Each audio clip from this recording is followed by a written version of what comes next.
Today I'm in Middlewich in Cheshire, and I've been doing a few odd jobs around the boat, and I'll be moving on tomorrow, I think. But in the meantime, I've just been asked to do a little walk around the boat.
So starting from the front of the boat, I've got the side of the cratch cover rolled up, but probably not for long because there are spots of rain coming from that very dark cloud up there. But to show you the well deck, it's a good size on Bandonian, and with recent changes there's a little more room here than there was before. So one sad change is just here by the gunwale would normally be Flann's litter tray with a lid on it, so he would use that as his way in and out of the boat, and it's always positioned on the towpath side, so it told him which side to get out. So what we have in here now is the bench from IKEA and its rug, and where I once upon a time had a row of, oh there comes the rain, a row of bags of coal under there, now I just have that shiny 50-litre tank for the stove, plus 2 jerry cans, 20 litres each, one each side, and just behind where the pine cones are, there's a little container with various tools, including a siphoning hose, so that I can use it to top up keep the stove tank topped up, and under there is my mop. And that's pretty much all we have here. Now we have a folding table there, and I've got two folding chairs on hooks there. They can go out on the towpath, or we can put them out on the well deck itself. One of the chairs has the legs cut slightly shorter, because if I use it for playing the bandoneon, I need my thighs to be parallel to the floor. So, and now we can go into the boat.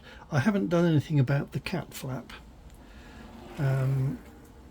A, because I don't quite know what to do, but also I can't bring myself to do anything about it just yet. So that'll stay for now. So I'll just roll the side cover down, and then we can go inside. So now this is the view from inside the boat, and we can see out to the painting there. And now we have the reflex stove. Someone who had seen the video we did a few months ago where we talked about this said, "So how are you getting on with it? Because I wasn't sure you were that clear, you know, that satisfied when we did the video."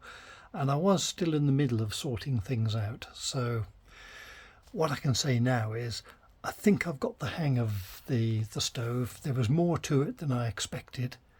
But once you've got it sorted out, then it's much easier and straightforward to use compared to the old Morso stove using coal, and even less trouble than using, you know, scavenging wood and using that. I've got the little kettle on the top, which we bought from a trading boat at Cropredy. And I either use that or the usual kettles quite often when the stove is running to make my tea in the morning. And now these steps, like as usual, the tops lift off, and where I used to keep my kindling wood and firelighters and so forth, now I keep my shoes. So I've got shoes for all seasons in there, and shoe cleaning equipment. The only other thing that I need to do now is there's a bottle of methylated spirit which I use for lighting the stove, and a dosing ball, you know, washing machine dosing ball, which I use for measuring out the meths. So that created a lot of space there. So, and where there used to be a coal scuttle there, I now have more shoes and a box that contains a melodeon that I bought on a whim in a charity shop last year. But most of the time, of course, I'm working with the bandoneon, which is sitting there under its cloth.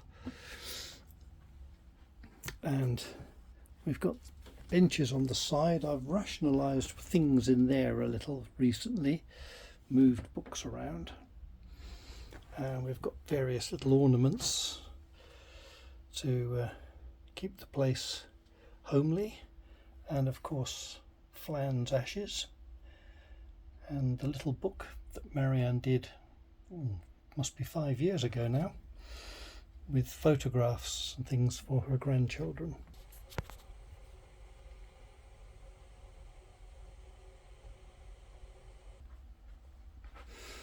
And here I have my armchair, which still has Flann's favourite blanket on it, and not a very practical thing, but the statue that I like very much, that comes from Zimbabwe.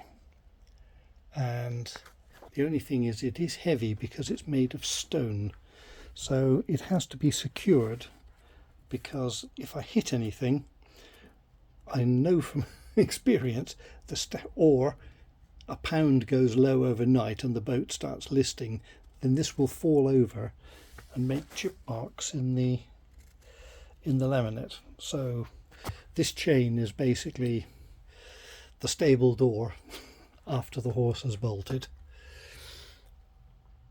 And then we can move on. There used to be a wooden tray on there with a blanket in it, which Flann used to use to sit and look out of the window. So we have that room recovered now. And down in this corner there used to be his tall scratching post, which I've now given away to another boater who they have a cat, and they were very happy to take it, so their cat can have the benefit of it. So I've just rearranged this corner, so the fire blanket was there and you can see the white patch where it was, and I took it out, checked it and moved it. And I've also moved that bag, which is my recycling bag. So all paper and glass and tins, not that I have many tins, all go in there just in case I find a recycling bin. Quite often I don't, but and it has to all go into the usual bin. So this is the kitchen area, and I've got my microwave, an 800-watt microwave there, which works off the inverter. To be honest, these days I tend to put the engine on if I'm going to use the microwave, because I did a bit of arithmetic and it takes 118 amps from the batteries if you're just taking it through the inverter. And a very neat set of chopping boards from a well-known brand, and the 4-ring hob with the kettle, my little teapot and my cup all ready, because when I've done this I'm going to sit down and have a cup of tea. And then over here, something I bought yesterday. My first day cruising in real sun, and my arm has really caught the sun there, because I tend to steer with my right arm, so I need to make sure I dose that up when I leave. We have our Vanette oven. Got sun coming in now. This is quite a handy unit. It's got a grill, sort of gas, and an oven which I've used for various things. It's small, but it's surprising what you can get done with it. And then the Inlander fridge and freezer. So we've got, keep a few things in there because of course they're more efficient when they've got things in. And then the fridge, and it's oh yes, you can pack it out it takes a bit of packing. You have to get down on my hand, well I do anyway, to use it, but there we go. I can't imagine living on a boat without it. And tucked down the side there is Flann's old wooden tray, which can now be used as it's all been cleaned up. These shelves here used to carry whole Flann's food, and his food bowls were on the bottom shelf. So I've cleared that away, so now the pots and pans go down there, and underneath, under an old tea towel, is my printer, so I can now get it out a lot easier than I used to. And there you can see the new position for the fire blanket next to one of the 3 fire extinguishers we have. And here's the bed. Now at the moment it's folded up because I've been walking backwards and forwards, so it's a cross bed. So as long as you're not more than 6 feet tall, and neither I or Marianne are, then this means you can have the bed as wide as you like. So this is a standard double bed width, and the mattress is in 2 parts, so it flips over and the base of the bed slides out from under here. I won't do it, but I'll just start it. You can see that bit comes out, slides across this space, flip the blanket, the mattress over, and then flip the duvet over. It takes seconds. It's really easy to do. And here are the bungs, which they're the bungs that were on the boat when I bought it. I had them recovered in this material a few years ago, and then Marianne had the great idea of dressing it up with this red rope and knotting it, which I think has really brought them to life. I sent a picture of these to the lady who did the original covers, and she said she'd like to copy that idea for future things that she does. And there's our chest of drawers and the wardrobe, which needs a bit of sorting out. I added an extra shelf up there for things I probably need to sort that out. There's probably things up there I don't actually need anymore.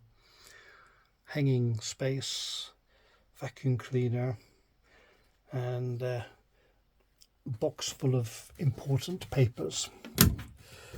So